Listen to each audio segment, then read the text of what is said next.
नमस्कार। देव गुरु बृहस्पति और राहु दोनों साथ साथ एक ही घर में मेष राशि में बैठे हुए हैं। राहु अशुभ है, गुरु शुभ है।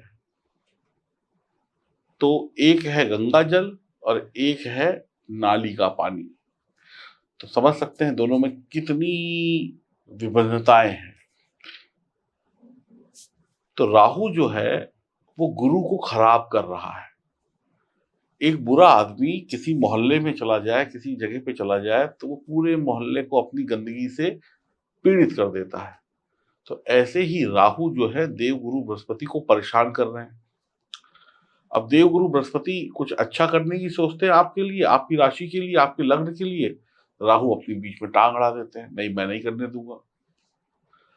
अब राहु और गुरु की लड़ाई में पिस कौन रहा है? आपकी राशि।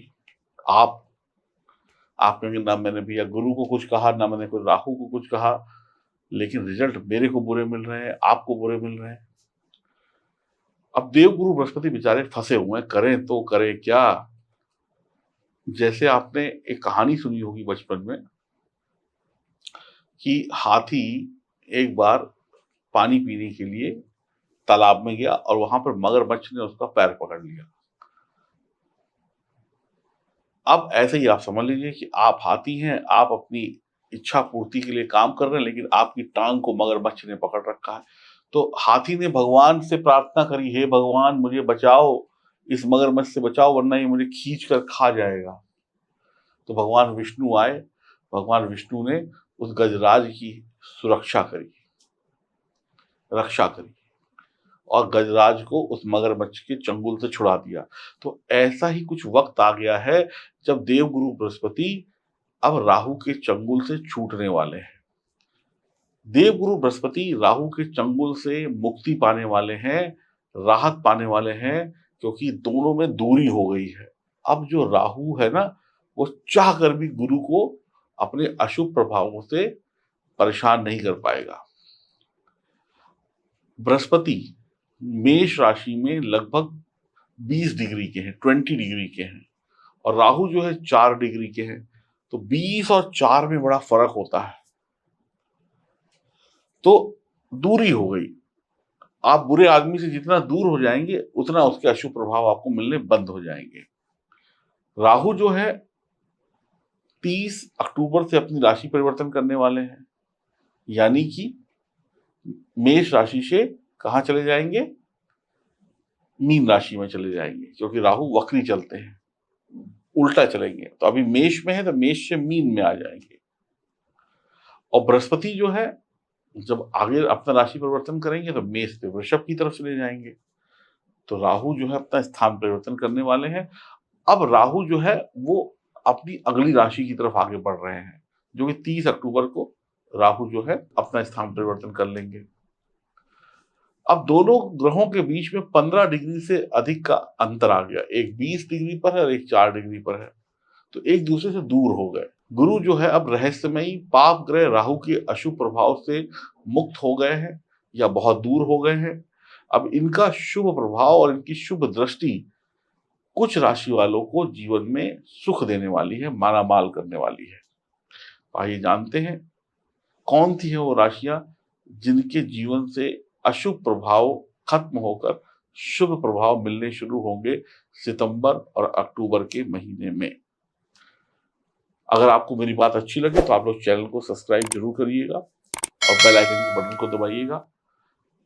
इतने दिनों से आप नौकरी को लेकर परेशान थे, परिवार को लेकर परेशान थे, शिक्षा को लेकर परेशान थे, घर गृहस्थी को लेकर परेशान थे, व्यापार को लेकर परेशान थे।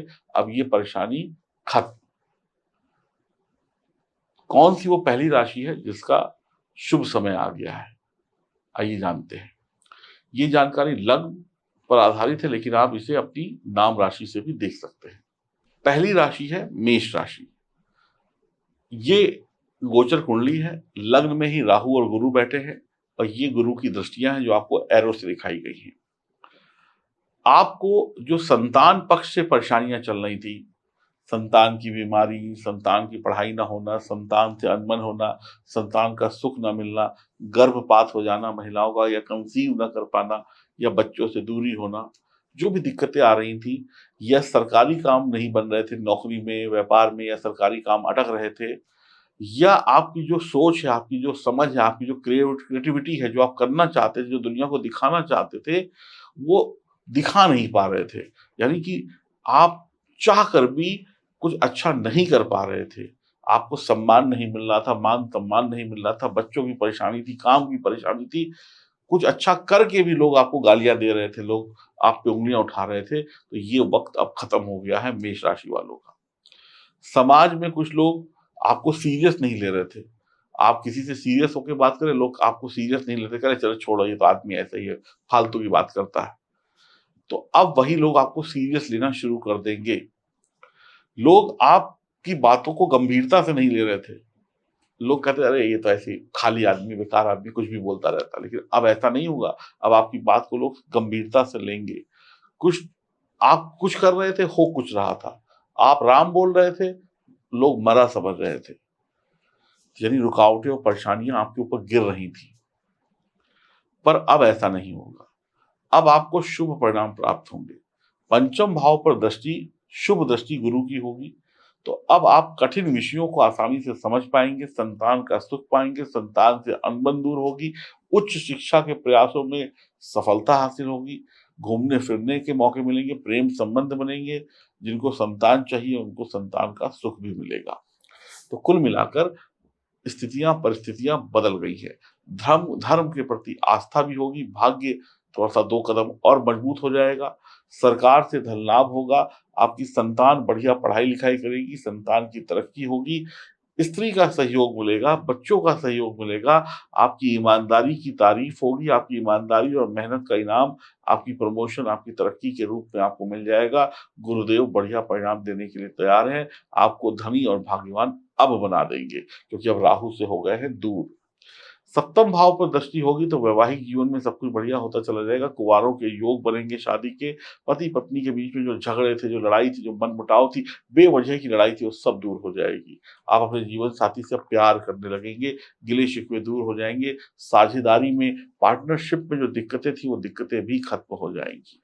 विवाह में आ रही बाधाएँ भी दूर हो जाएँगी, अब आपका जीवन शान-शौकत के साथ आगे बढ़ेगा, घर-परिवार में खुशियाँ होंगी, भाग्य का सितारा अब साथ देगा, नवम भाव पर दृष्टि होगी, समाज में मान-सम्मान मिलेगा, पिता से जो अनबन थी, पैतृक संपत्ति में जो दिक्कतें थी आ रही थी, परिवार में कमाई कम थी, पिता और पुत्र मिलकर अपने घर को अच्छे तरीके से चलाएँगे, आपका ज्ञान काम आएगा, बड़ों का आशीर्वाद काम आएगा, तीर्थ यात्रा के अवसर मिलेंगे, नौकरी-व्यापार में यात्रा के अवसर मिलेंगे, पिता के लिए आप भाग्यवान हैं, पिता आपके लिए भाग्यवान हैं, आपकी आर्थिक तंगी दूर होने के लिए भाग्य आपका साथ देगा, मंदिर जाकर भगवान को नमस्कार ज़रूर करें, विदेशी धरती से भी लाभ होगा, विदेशी डॉलर में भी पैसा कमाएँगे, जो लोग गरीब हैं, वो अब गरीब तो बिल्कुल नहीं रहेंगे, कहीं न कहीं उनके जीवन में अच्छा समय आना शुरू हो गया है। जो लोग अब उपाय बता रहा हूँ, जो लोग गरीब हैं और वो चाहते हैं कि वो लोग कहीं मंदिर जाएँ, धर्म यात्रा करें, 4 धाम की यात्रा करें, मथुरा, वृंदावन जाएँ, कहीं पर भी जाएँ, काशी जाएँ, लेकिन उनके पास पैसा नहीं है और आपके पास पैसा है, तो आप 1000-500 की उनकी टिकट कटा दें, खाने-पीने का इंतज़ाम कर दें कि हमारी तरफ से घूम आइए। ये उपाय है। तो जो लोग ऐसे हैं जिनको जो धर्म यात्रा पर जा रहे हैं उनकी मदद करें, चाहे पैसों से करें, चाहे सेवा से करें, चाहे उनको खाना दें, चाहे कपड़े दें, चाहे टिकट दें, जो आपको सही लगे वो करें और केसर का टीका माथे पर लगाएँ, यही उपाय है।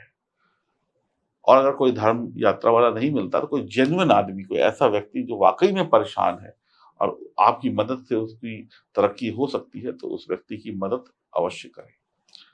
तो मेष राशि वालों के लिए मैं यही कहूँगा, अब सितंबर और अक्टूबर के महीने में चीज़ें बदल जाएँगी। अब आपको चिंता की आवश्यकता नहीं है। आप धीरे-धीरे सफलता की राह पर चल पड़े हैं और राहु और गुरु की दूरी बन गई है। अब राहु की गंदगी गुरु के शुभ प्रभावों में नहीं मिल पाएगी।